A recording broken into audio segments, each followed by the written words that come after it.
and an Iranian Kurd named Mohammad Sheikh Ahmad clung to the remnants of their boat, hoping its little remaining buoyancy would see them through the waves. The rest of the party, 27 in all, had no choice but to cling to each other. They joined hands as they bobbed queasily in the chop, trying against all odds to keep each other afloat. Their backgrounds, their religions, any differences that might have once divided them, counted for little now. They were all just people, men, women, and children, trying to stay alive. For hours they remained in the water, hand in hand, scanning the horizon for any sign that help was on its way. By the time assistance came, it was too late. As the hours dragged by, and the chill of the sea burrowed deep into their bones, the hands of the 27 grew weak, and their grip on each other loosened. They slipped away one by one, until no one was left to carry on the fight with the wind and the waves. As they sank into the uncaring sea, the white cliffs of England could be seen over the cresting waves, so close and yet so impossibly far, within their grasp and just out of reach.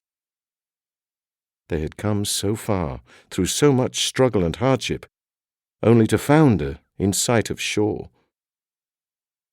Why had they risked so much? 3 days later, another boat became mired in the channel. The refugees on board had been on the water for 10 hours when the bodies started to appear. 25 had left Calais before dawn on the 27th of November, full of hope and expectation. Now, halfway across the channel, their vessel was running out of fuel. The sea had been more turbulent than they had expected, their journey longer than anticipated. So they huddled in their dinghy, willing their sputtering motor to see them to shore. The first sign that something was amiss came when Zana Hamawandi, a 21-year-old Kurd from Iran, spotted 2 bright orange specks rolling heavily in the waves. The colour seemed out of place in the grim grey void of the channel. As his boat drew alongside the objects, Zana realized they were life jackets. But they were ill-named, for as he looked closer, Zana realized there were bodies still clasped inside them.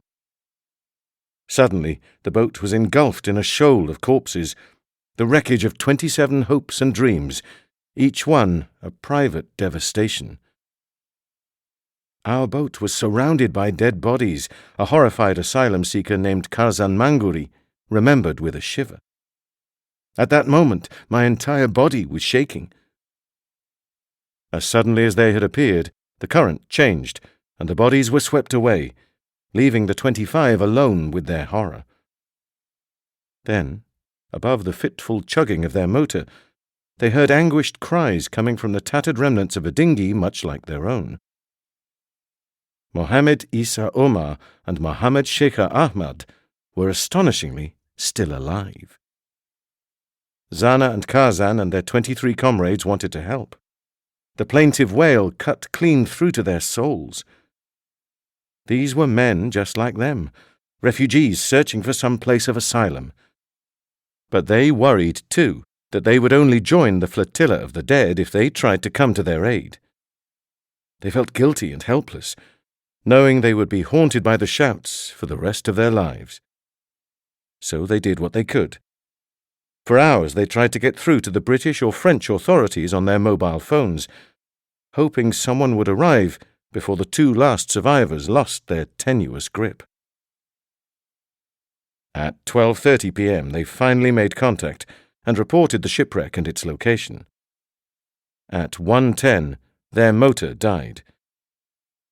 They feared they would be forced to watch as Mohammed and Muhammad drowned. They feared they would soon share their fate. They, too, were adrift on an angry sea. Just as they began to give up hope, the surviving 27 heard the whir of a helicopter hovering overhead. A short time later, HM Coast Guard arrived to rescue the beleaguered dinghy and fish Mohammed and Muhammad from the clutches of the deep. 27 had been lost. 27 had been